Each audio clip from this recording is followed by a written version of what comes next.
Hello and welcome. Today I want to talk to you about tools and the quality thereof. My late father was a professional mechanic when I was a kid. One of the things that I inherited was his tools. Well, not one obviously, many. This adjustable wrench is a brand you don't see anymore called Proto. Manufactured in USA. Something else you don't see a lot of today, but that's a different topic. Thing is, this wrench is probably older than me, and it works fine. It has no deformations on the clamping surface. The gears work great. Yeah, it looks a little worse for the wear, but that's just cosmetics. The tool itself is in great shape. Now, I offer that as an example of what happens when you buy a good tool.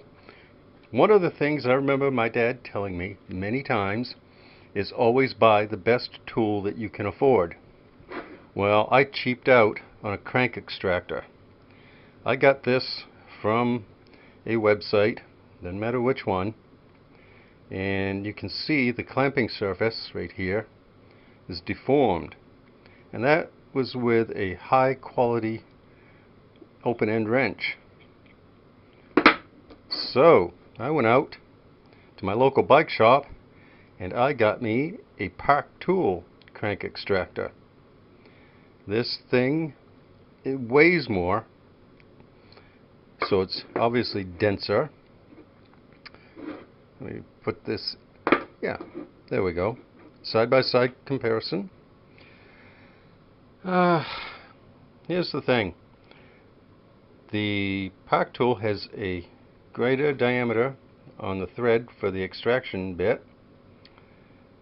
The part that goes into the crank hole has an actual nut-like clamping surface as opposed to this little itty-bitty one, which is slightly rounded too. Obviously, the working ends are different. Here you have that little rounded off clamping surface. The Park Tool has a wider clamping surface and it just works better. Now, this, if this is the best you can afford, go ahead and buy it. It's better than not having any tools. But be aware that, as with so many things, you do get what you pay for.